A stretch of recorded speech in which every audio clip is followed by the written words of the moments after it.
known as Chemistry 103.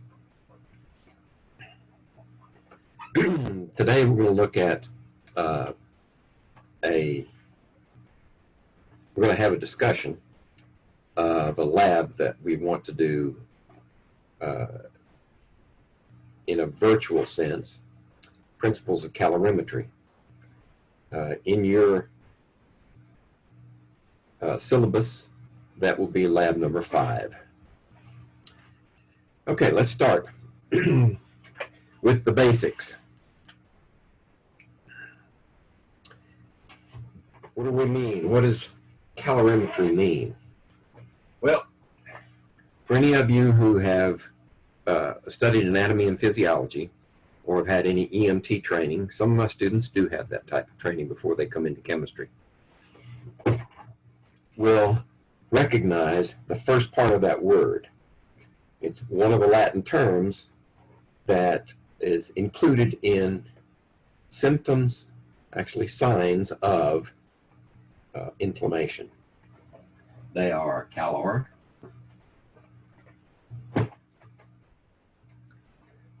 rubor,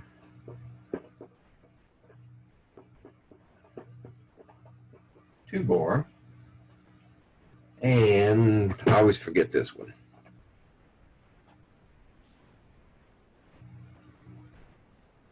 And dolor.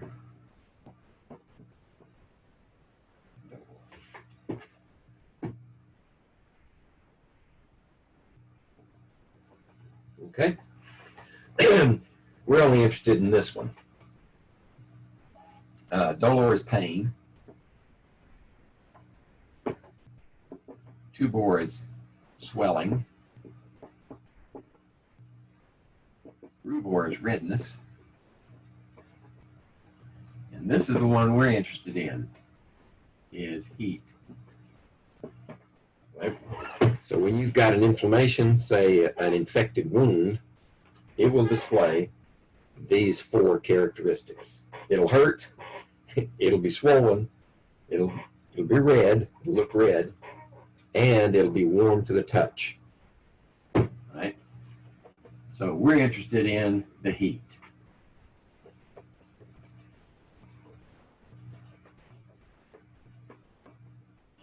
Okay, so if calor means heat, what does the last part of the word mean? Well, metry comes from the Greek and the Latin, which means to measure. So we're going to measure heat.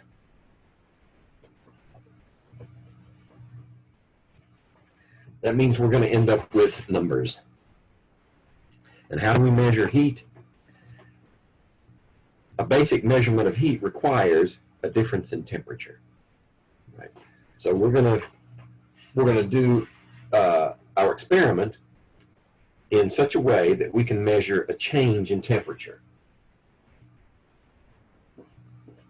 All right? And a change in temperature always means final temperature minus initial temperature. That never changes. That formula will always be the one you use for a change in temperature. The final minus the initial, which means if the temperature goes up, then the change in temperature will be, if it goes from initial to low initial to high final, then it'll be a positive number. And if it goes from a high initial to a low final, it'll be a negative number. All right. So now, the information that you're going to need to conduct this lab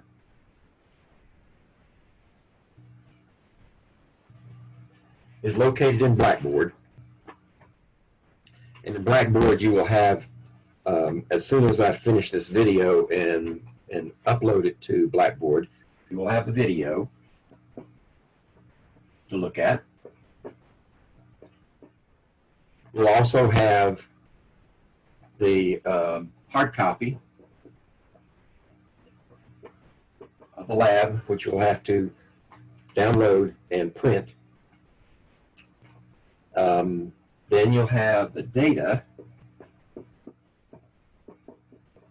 those numbers that I will supply to you.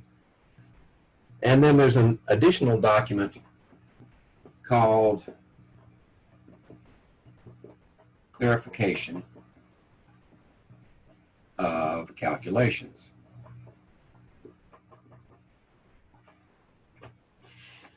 Now, hopefully by the time we get through with this video, you won't need that one.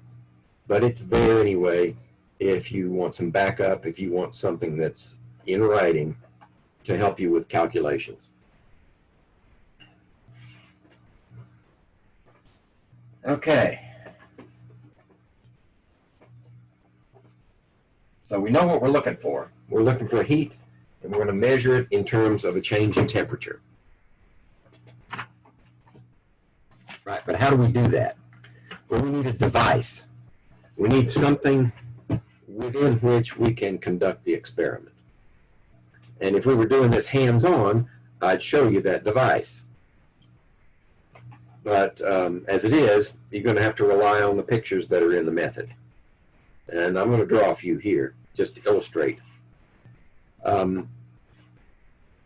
So we're measuring heat, a transfer of heat of some sort, and this will be a little review from the lecture part, Chem 101, when we talked about systems.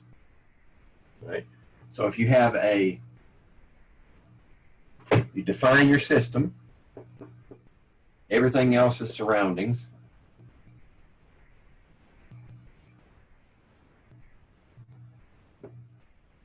Right? So if you're talking about the whole universe, of course, your system is defined and it has a boundary between the system and the surroundings is just everything else in the universe. That's kind of hard to deal with. It's hard to handle because technically we don't have access to the whole universe. So what we do is we define our surroundings and limit the surroundings. Right? So the surroundings will be whatever we say they are. Now, what type of system do we have? Right? We have one of three different types. One is an open system, which isn't really much use in most cases. An open system says you can have transfer backwards and forwards of mass. And you can have transferred backwards and forwards of heat or energy. There's a closed system. Right? Closed is a relative term. Closed in terms of mass. Right? So mass cannot cross the boundary, but heat can, or energy can cross the boundary. All right? And that's useful in some situations. But for measurements in calorimetry, we want that system to be the third type.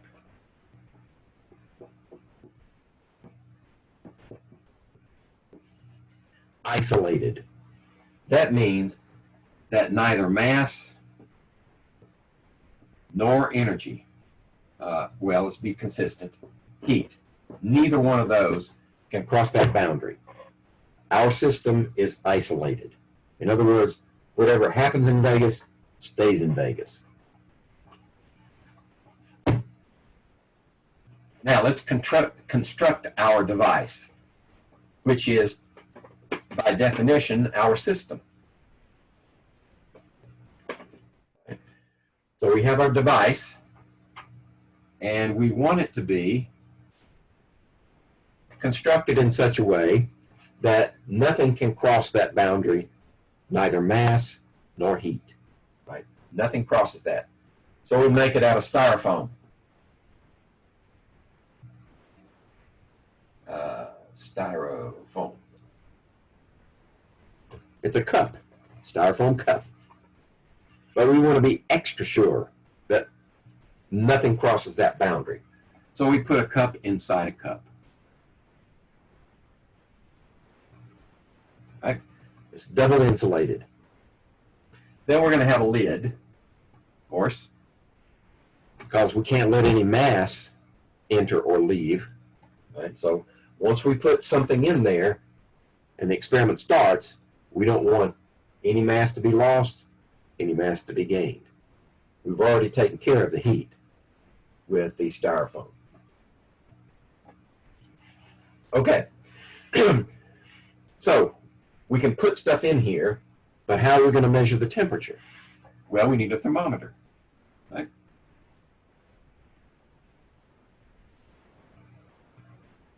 Well, a thermometer that's straighter than that. Now, once we've constructed this, and by the way, the original design had a stirrer in it. So we would put a stirrer in here so you could keep things mixed because you want uniform temperature throughout. But as it turns out, the stirrer just adds complexity that is bad. And one of the reasons it's bad is all the materials that I have available for making a stirrer are corrodable. So for instance, when we do an acid-base reaction, usually the acid is going to attack my stirrer. So I just eliminate the stirrer. It eliminates a level of complexity. And our thermometers are robust enough for the types of experiments we're going to do that you can use the thermometer as a stirrer. Just don't be too aggressive, right? If this were hands-on. Right, so there's our device. And this system is isolated. Right? So what does that mean? Let's see, I don't want to jump the gun. All right, so there's our system. And since my board is so small, and I'm going to make some more room here.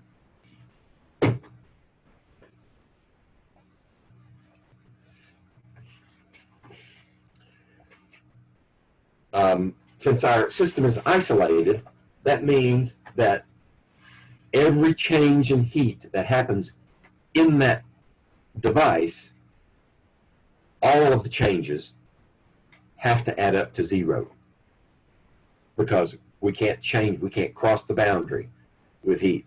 So everything inside has to add up to be a total of 0 change. Okay? So if we have one segment of the material that's in that device undergoes a heat change, and if we identify a second segment of our material that undergoes a heat change, and maybe even a third, all the way out to as many as we want. Let's make that a capital N. As many as we want. They all have to add up to 0. So these are heat changes that take place in our device for any of the measured substances. Okay? They all have to add up to 0. Now, for our experiments, and there are going to be 3 experiments. There's going to be an acid-base reaction.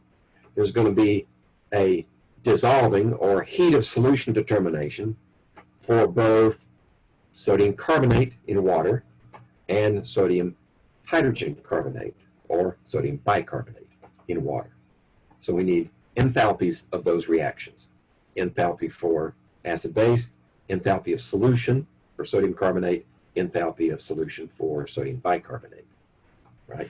So the formula will look like this for those 3 experiments.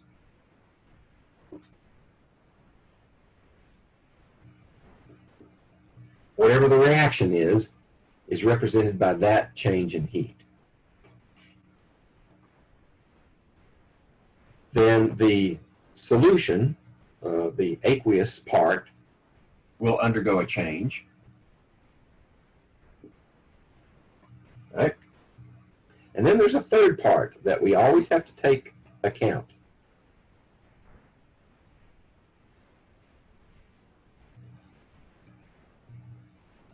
The calorimeter.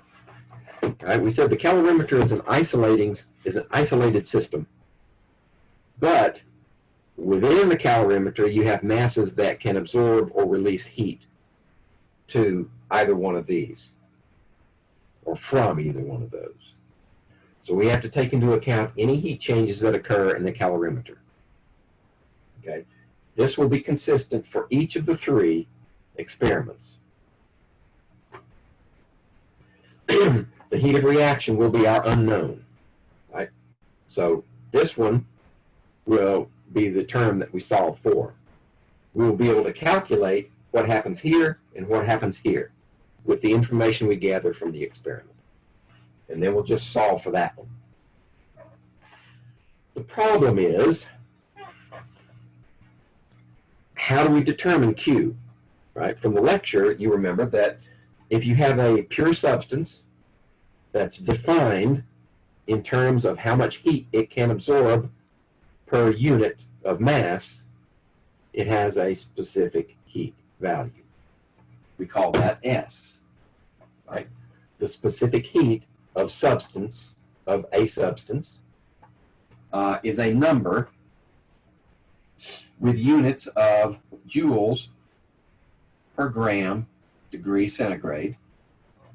If it's a specific heat capacity, if it's a molar heat capacity, it will be joules per mole degree C. Right? And that term goes into our Q calculation like this. This should look familiar to most of you. Right?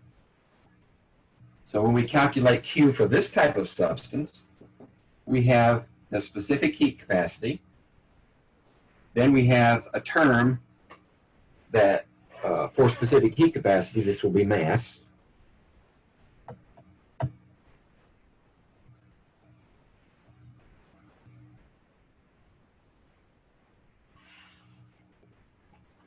And then we'll have a change in temperature. And remember, the change of temperature is final temperature minus initial temperature. So the Q will come out with a sign. Right? And you remember the sign convention, heat going in is positive, heat leaving is negative. So if we're calculating a Q, well, for our experiments, this is the one that we'll use. Right? So this one will be perfectly good for that term. Right? So we'll know the mass of the water that's in our container. We'll know the heat change that takes place, the temperature change that takes place, and we'll know the specific heat capacity of water, which is 4.18 joules per gram degree centigrade. Okay, so that means the mass has to be in grams, and the temperature change has to be in degrees centigrade, in which case the heat will be determined as joules. All right. So, what happens to this term? Do we know the specific heat capacity of our calorimeter? We could determine it, right? But it's much simpler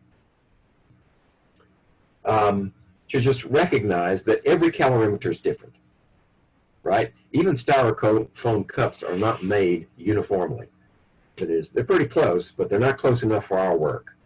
Plus, you're going to stick a thermometer in there, and it has a heat capacity. So the specific heat capacity of our calorimeter would really be a composite anyway, right? So here's what we do. Instead of saying this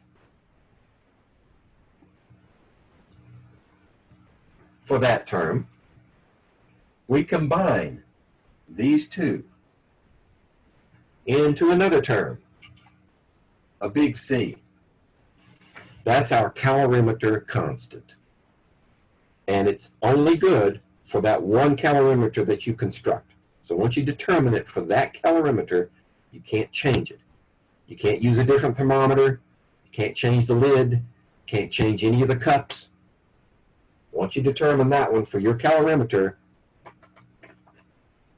it's only good for that one calorimeter. Okay? So, the question is, what is that value for our calorimeter? Well, that's the first part of your hard copy that you'll see, Principles of Calorimetry. The first page is determine your calorimeter constant. Okay? So that's what we're going to do first.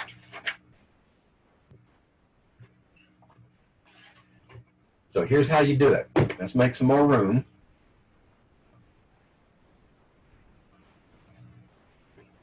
And this is straight out of your method. All right.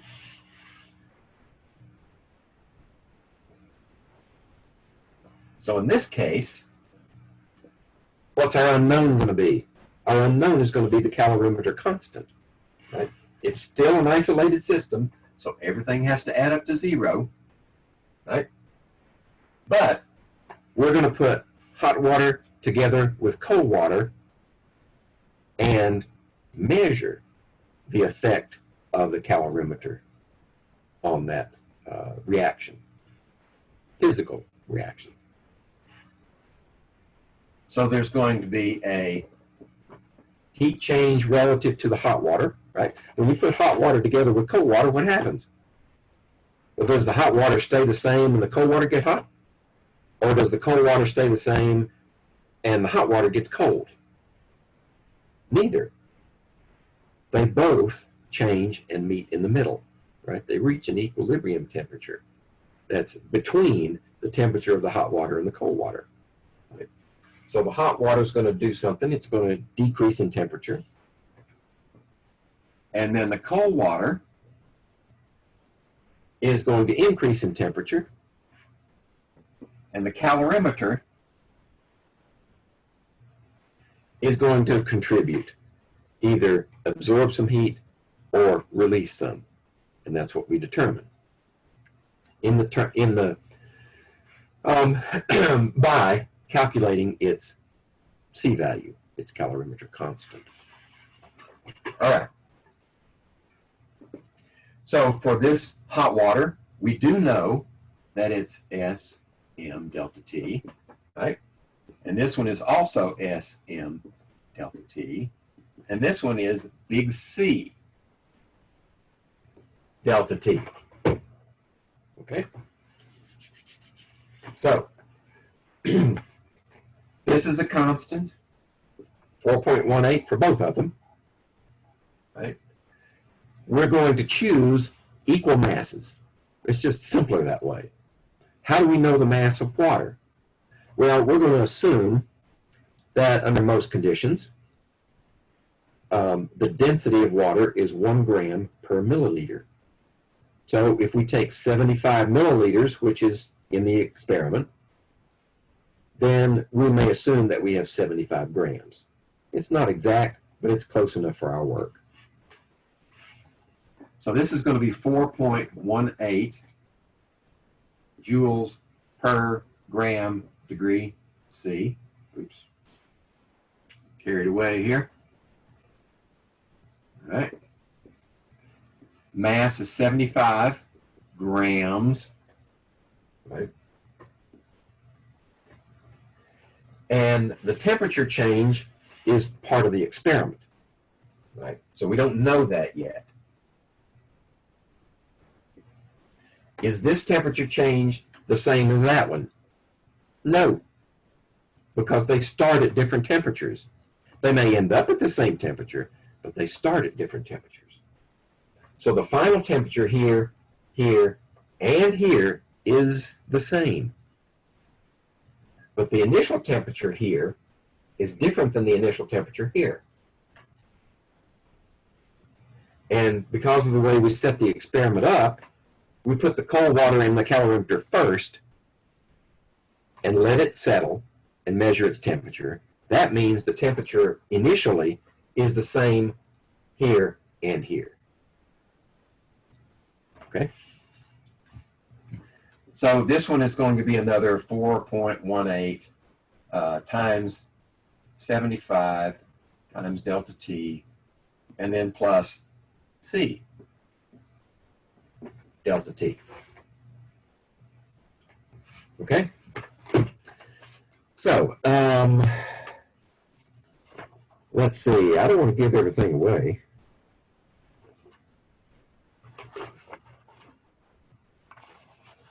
Your data is going to look like this. All right, let's see. Let's get that there. There you go. So up here at the top, you've got the data for the calorimeter constant. You have an initial temperature for the hot, initial temperature for the cold, and a final temperature. Right? So this one is going to be delta T hot is going to be the final temperature minus the initial temperature of that one. And this one's going to be the same for each one. This one is different. It may be, well, I don't know, we're going to start off with boiling water, but by the time we get through measuring it, it'll only be maybe 70 degrees. Right? These are definite. That's part of the experiment. So I'm not telling you anything new. That's in the experiment. But this is going to be something that you have to find out for yourself. The final temperature minus the initial temperature here, let's see, here, and here, actually. This one might be, I don't know, 40 degrees. C. Excuse me. No, that's wrong. The initial temperature would be room temperature. It might be 20, 21, 22. Let's just say 20. It's simple. That's 68 degrees Fahrenheit, right? It's comfortable. The final temperature is going to be the same for this one, and this one. Whatever it happens to be, it'll be in the middle somewhere, right? So if it were halfway in the middle, it would be like 45 degrees, right? And it should be close to that, close to 45. Not exactly, right? Because you have the influence of this calorimeter. Right? But you know it'll be in the ballpark of 40-something. So once you get this value in here, that value, that value, that value, for both of these two, then the only unknown you have left is that one, right? And you know how to solve an algebraic expression for an unknown. Right, so you're going to get a value for C. Right. Most methods, if you don't do this part, most methods say your calorimeter, just use this value, say 10 joules per degree C. Right. Yours won't be 10. Right. I can guarantee that. It'll be something different. It might be close, but it won't be 10. You'll just use the data that's given to you, find out what that value is. And keep that value, plus don't disassemble your calorimeter. Use the calorimeter as it's constructed. Okay. So now that we've got our calorimeter constant, we can do the experiments.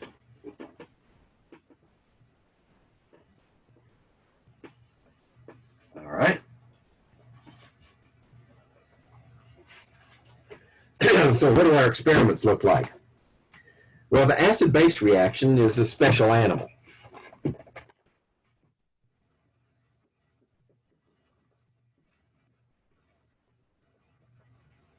right.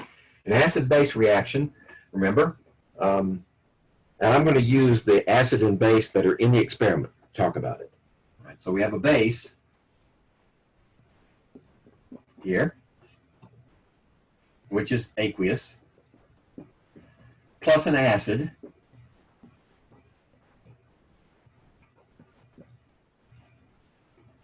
and what do you get with an acid and a base in this formation where you have a hydroxyl and a hydrogen here. What do you get? You always get salt and water. Right? So we get sodium sulfate, right? But that's 2 minus, so this has to be like that. And this is in solution because it's soluble. Remember, all sodium salts are soluble. Plus water, right? Now that's not balanced, right? 2 sodiums and only 1 over here. So how do we balance it? Well, let's say 2 here, right? That gives us 2 hydroxyls with 2 hydrogens means 2 waters. Right? So now it's balanced. All right. So what do we put together? Remember, stoichiometry. The concentration that's given in the method for each one. This one is 0.5 molar. This one is 1.0 molar. Right? And we put, let me see, refresh my memory. We're going to use 50 milliliters of this and 60 milliliters of that. Okay?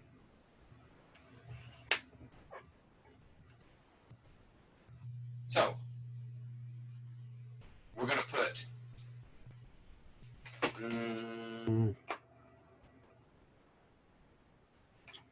let me see, just a second. Check out myself here.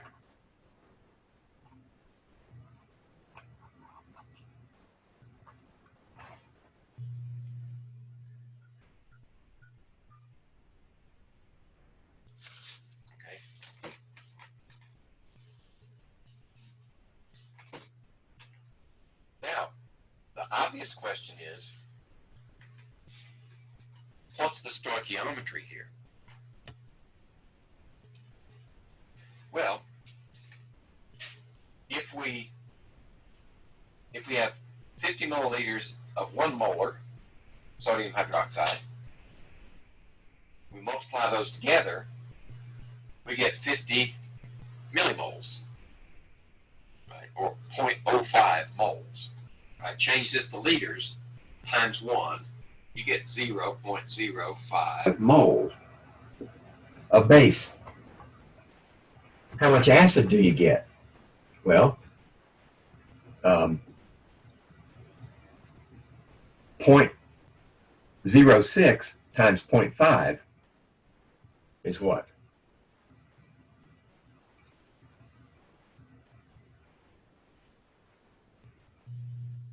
Well, it's 0.03 moles of H2SO4. Right? This is 0.05 moles of the base. How many hydroxyls is that? It's 0.05 moles of OHs. Right? This is 0.03 moles of that. How many moles of hydrogen ions is that? That's 0.06 moles of H+. Why? Because there are 2 hydrogens for every mole of sulfuric acid, right?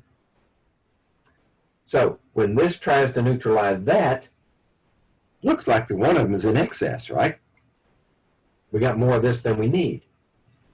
Why is that? Right? Take a minute to think about it. Why would you want to put excess here? Remember what I said about stoichiometry? This is theoretical, right? When you actually carry out a reaction and you think you've got stoichiometrically equal reactants in such a way that when the reactants come together, there's nothing left. You only have products. In real life, that never happens. There's always one in excess and one limiting, right? Simply because of measurement error, right? So if you want to be sure that the reaction has gone to completion, you need to guarantee that one of them is limiting and one of them is excess, right? Which one of these is limiting? That one runs out. That one has extra. Right? So this is limiting.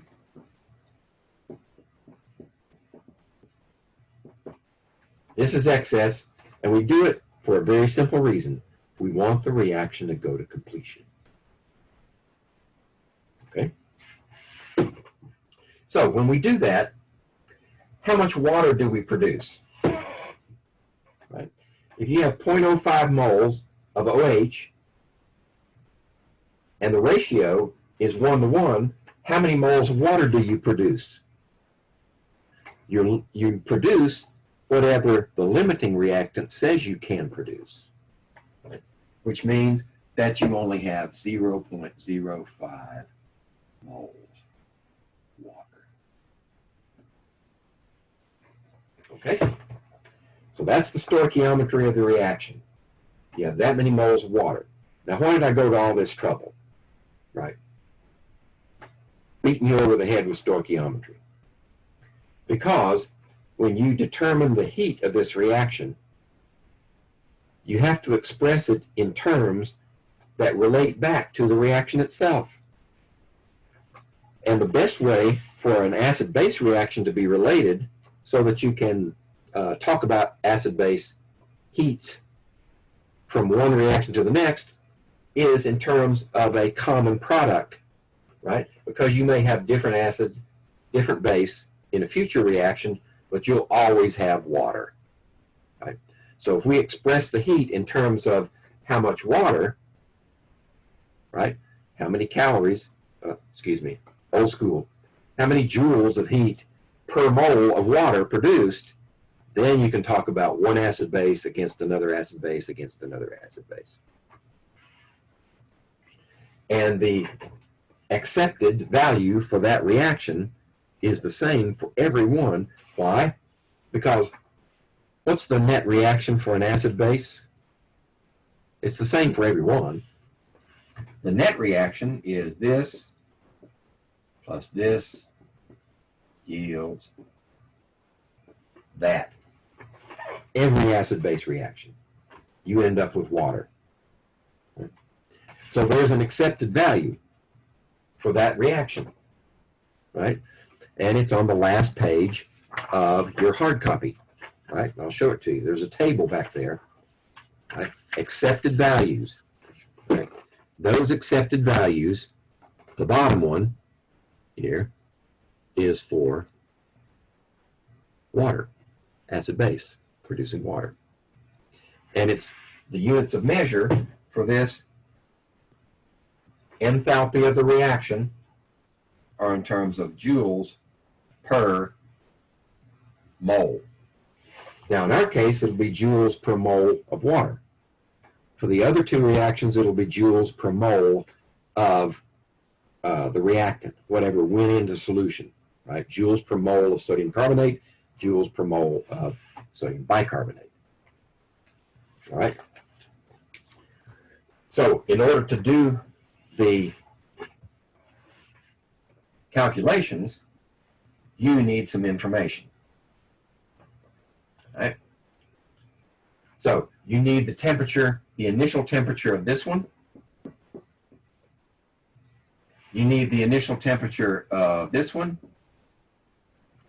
And you need the final temperature. All right? Now,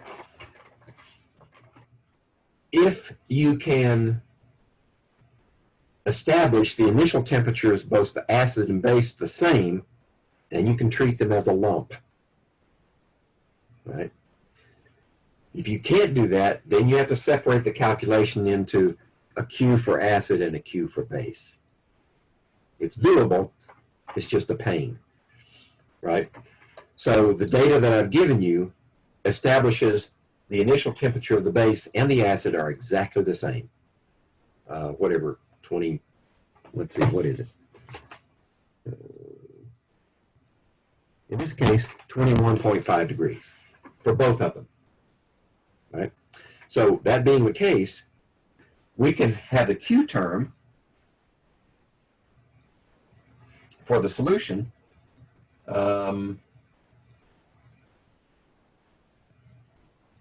yeah, actually, Q of the water. And the delta T will be the same for both. That means we can combine the masses. So what mass of water do we have? Well, we have to make an assumption. We have to assume that these solutions are dilute enough so that if we say 50 milliliters of that base at that concentration, it's 50 grams. And if we say 60 milliliters of that acid at that concentration, it's 60 grams. So what's the total? 110 grams, right? 110 grams of water, right? Times 4.18 times a change in temperature. So that's for the water. But there's a heat of the reaction that we want to account for.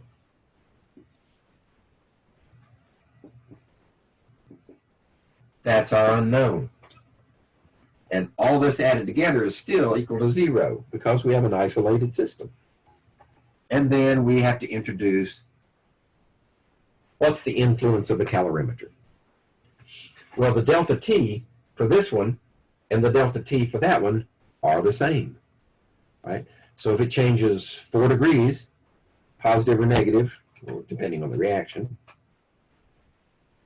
then it'll be the same for each one. Delta T will be the same for this one and for that one. So this will be that times that times that.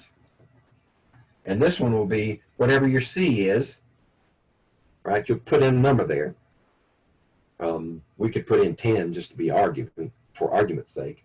But yours will be different. It'll be a value that you've determined. And this is times the same delta T, right? So you got a value here, known, known, known, known, known, unknown. Solve for that one. Now that's the heat of the reaction that you conducted. Then we have to express it in terms of the neutralization reaction. So you're going to get a Q of the reaction here.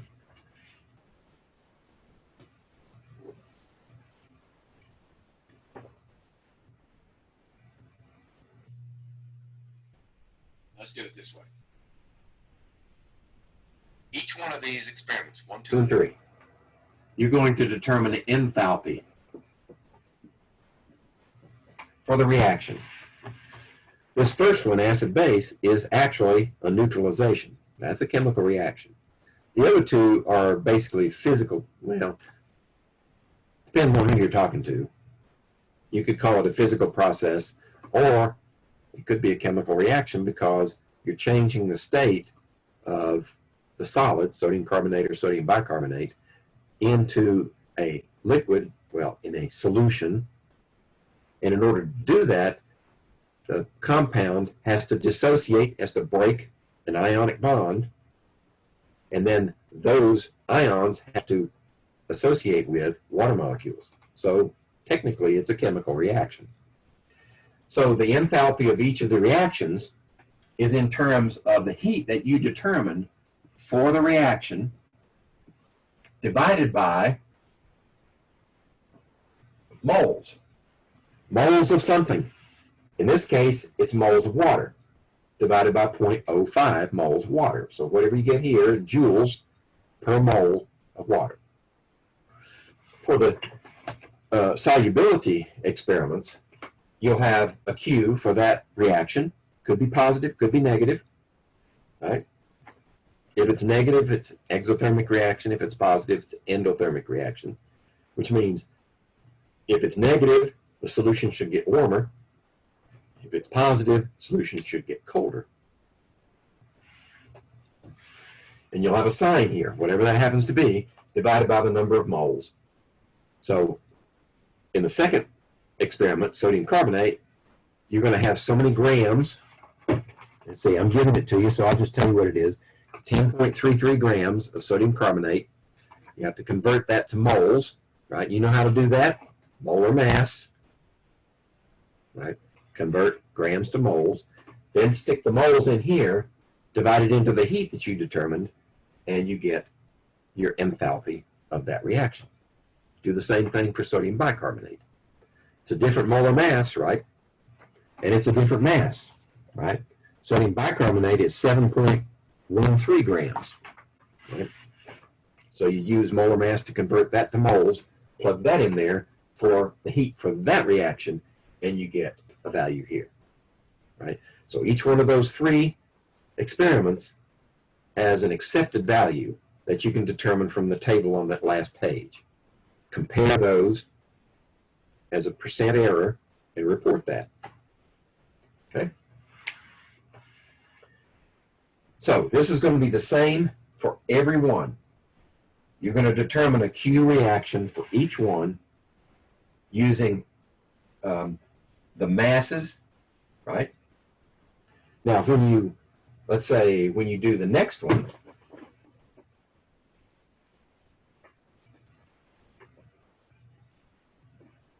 sodium carbonate, we'll go the other direction.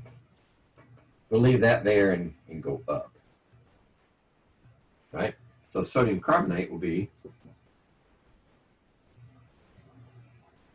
that's our unknown.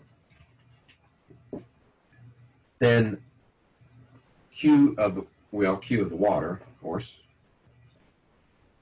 will be 4.18. What's the mass of the water that you're dissolving the sodium carbonate into? Well, there again, I think it's 75 milliliters. Yes, 75 milliliters, which means 75 grams. And then a change in temperature. And the change in temperature will be the same for this term and for the calorimeter term. Right? Right. Exactly the same for each one.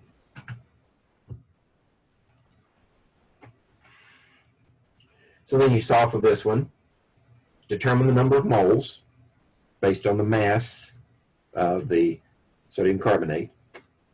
You get a number, right? Calculations are really simple, right? I've told you this before. Scientists don't like complexity if we can avoid it. Right? It's extremely simple. Okay, so now you've determined those values for each of the three experiments, right? And you have some pre-lab questions. I've already answered number one for you. You have to read it, and once you read it, you'll know. I've already answered it, right? If you were just tuned out while you're watching the video, then go back and watch it again, and you'll get the answer to number one pre-lab.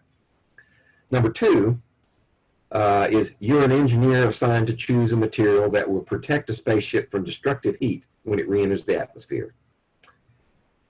You've got two choices, aluminum or iron. Right?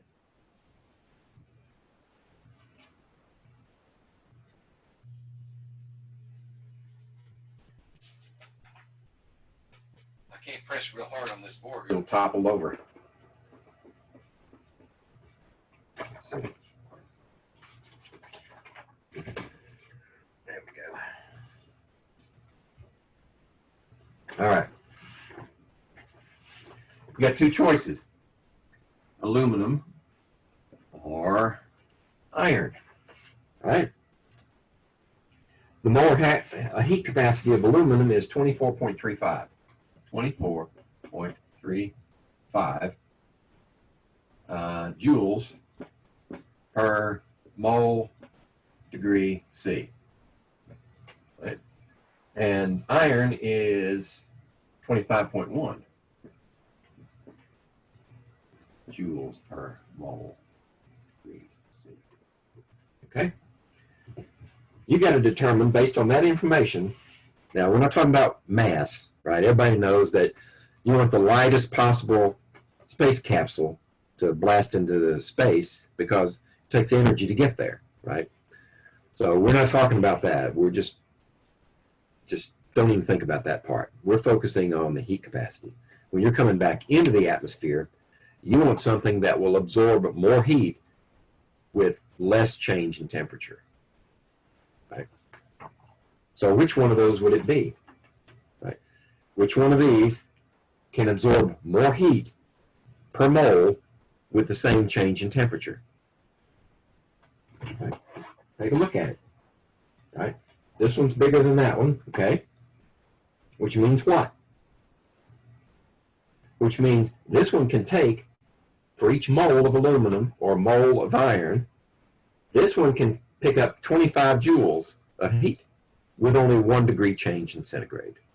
Whereas this one can only take up 24.35 joules for each degree centigrade, right? So if they change the same amount of heat, this one's going to have a higher or a larger change in temperature, right? All right, so you figure it out. I've already explained it well enough. You should be able to answer the question.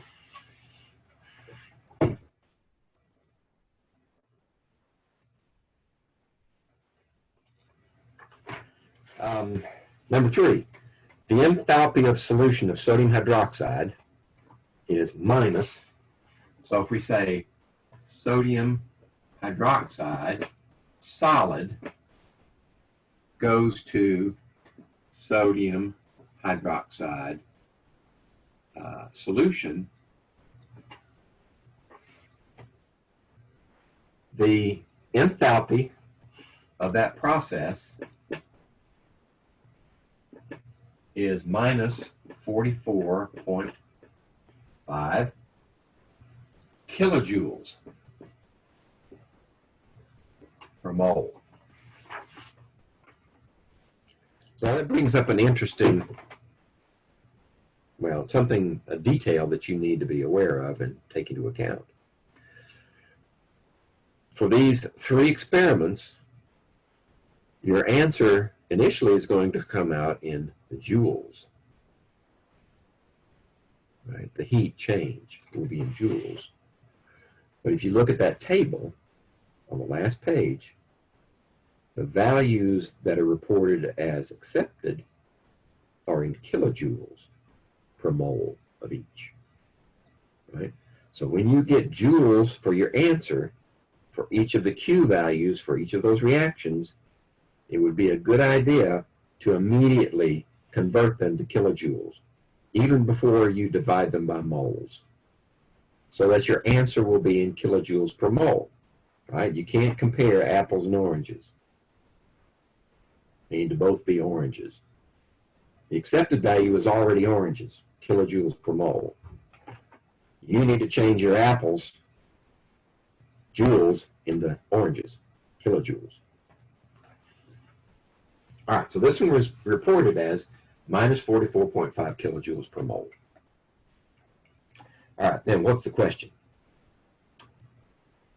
If 10 grams of sodium hydroxide were dissolved in 75 milliliters of water at 21.1 degrees centigrade, what would be the maximum temperature attained? All right, I'm going to do this one for you, right? Because this is a good illustration of the use of an equation, right? I've always said, and I'll say it again, when you have an equation in one unknown, you can solve for it. It doesn't matter which unknown it is, right? If everything else is known, that one unknown is solvable. All right, so in this case, there's your enthalpy of the reaction. And let's put the other information that we have up here. So the mass of sodium hydroxide is 10 grams. Right? And the mass of the water, notice it said 75 milliliters. Right? I'm going to make the conversion in my head. I can do that. Right? 75 milliliters is 75 grams.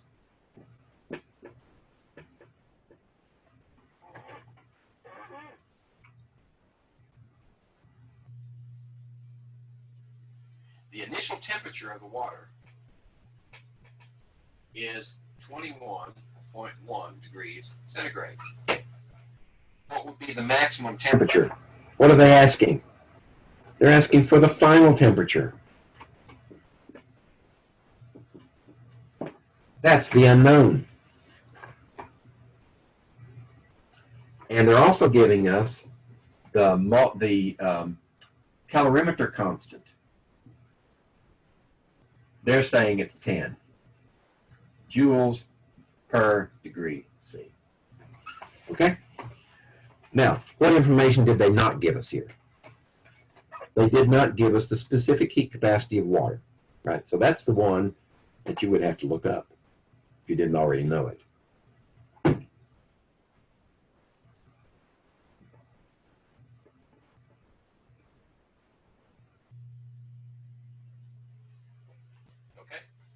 so there, now we've got everything we need to answer that question. All right, so the problem is I've run out of board. So I need to make some space up here.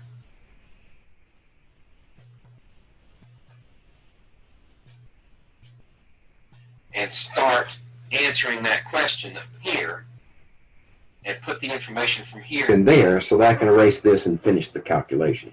Right? So we're going to leave that there for now. And we're going to say what's happening in our calorimeter. Right? It's an isolated system. That means everything adds up to 0. Right?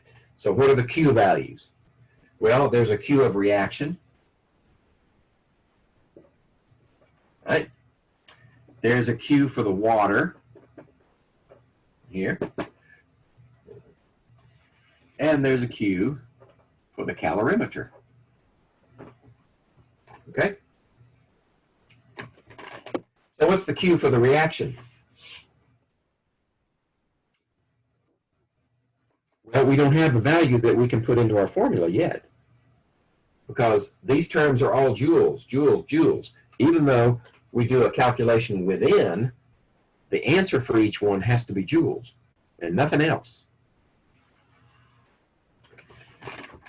So we've got to convert this to joules. Right? Can we do that? Well, it's kilojoules, right? Right? We need joules. Right? Because that's in joules and that's in joules. So this has to be in joules. So when you've got kilojoules, the best way to convert that without making a mistake is just multiply it by 1,000, right? Because a kilojoule is 1,000 joules. So if we say that number times 10 to the third is joules per mole. Now I know that's not scientific notation, right? It's exponential notation, but not scientific, which is no big deal, right? Because our calculators don't care. But we need to know how much of this is heat. And to do that, this is in terms of moles of sodium hydroxide, right?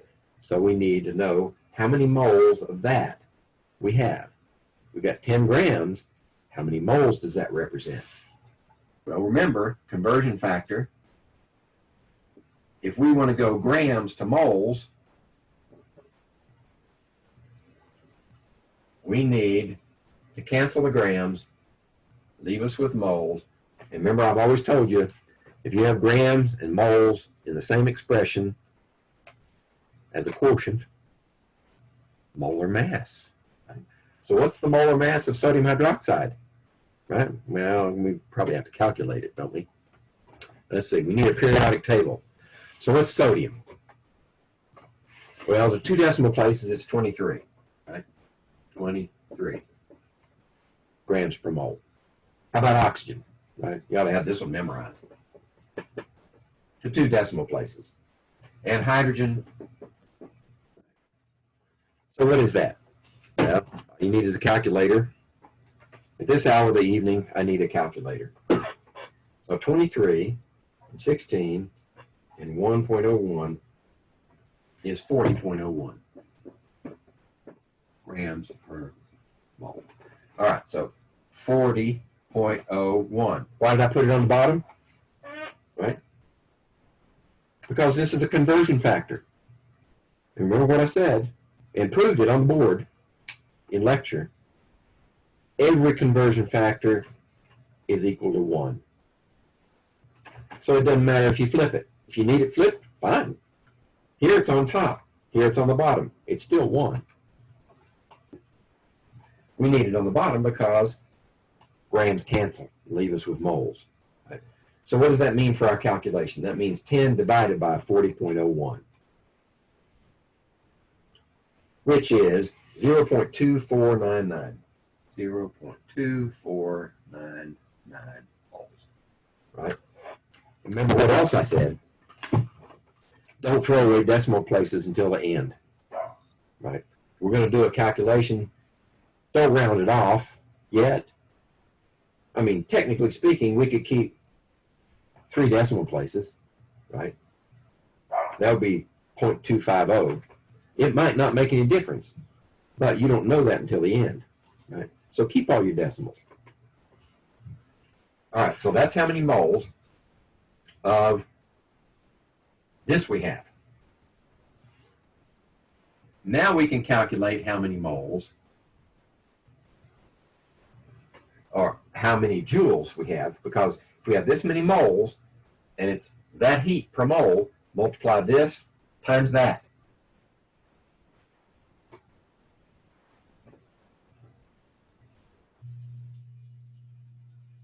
Right. And what do we get? Well, calculator again. 0.2499 and 44.5, change the sign because it's negative. Exponent 10 to the third times. Okay, I get minus 1.112 times 10 to the fourth joules. Okay, that's the heat of the reaction. And this value goes right there. Okay? That's how much heat is released in that reaction, right? Negative, exothermic, the reaction releases that amount of heat. And the heat then will be absorbed by the water and probably the calorimeter. Okay. So now we've got that term, right? So we don't need to keep this.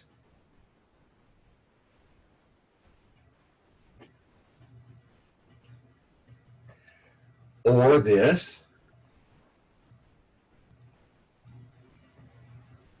All right. Okay. Let me see if I can remember that number. 1.112, 10 to the fourth.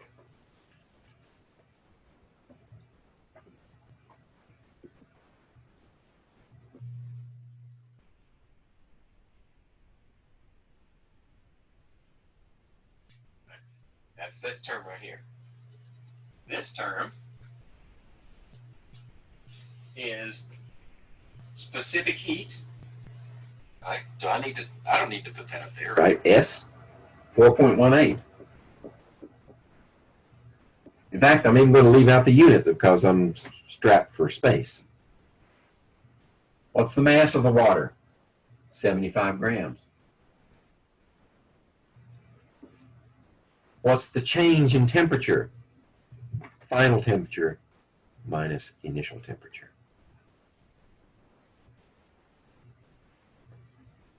That's the one we don't know, right? Final temperature. What's the initial temperature? 21.1. All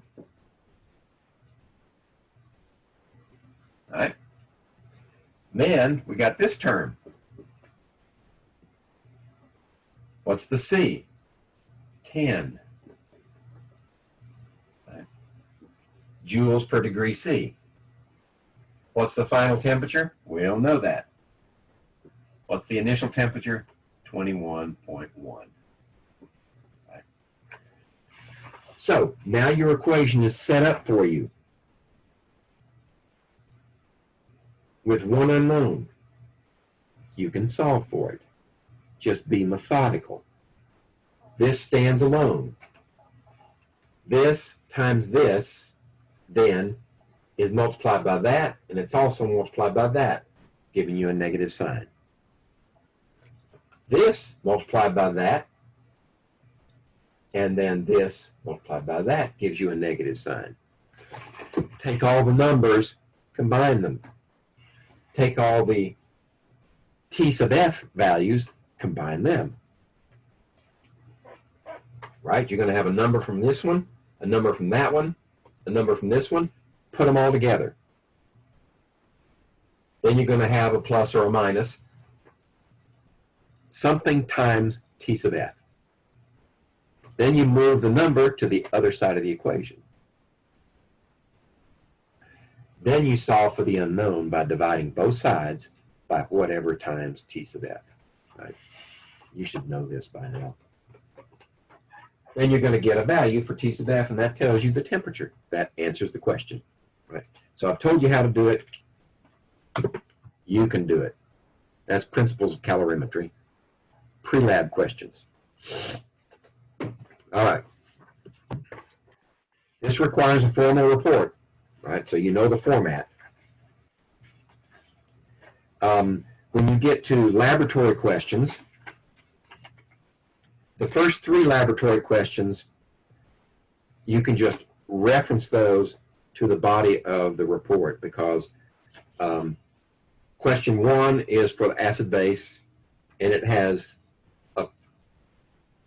a question involved there, right? So it's addition to determining what the value is. Also for 2 and for 3, right? So there's a little extra stuff that you need to add into your report.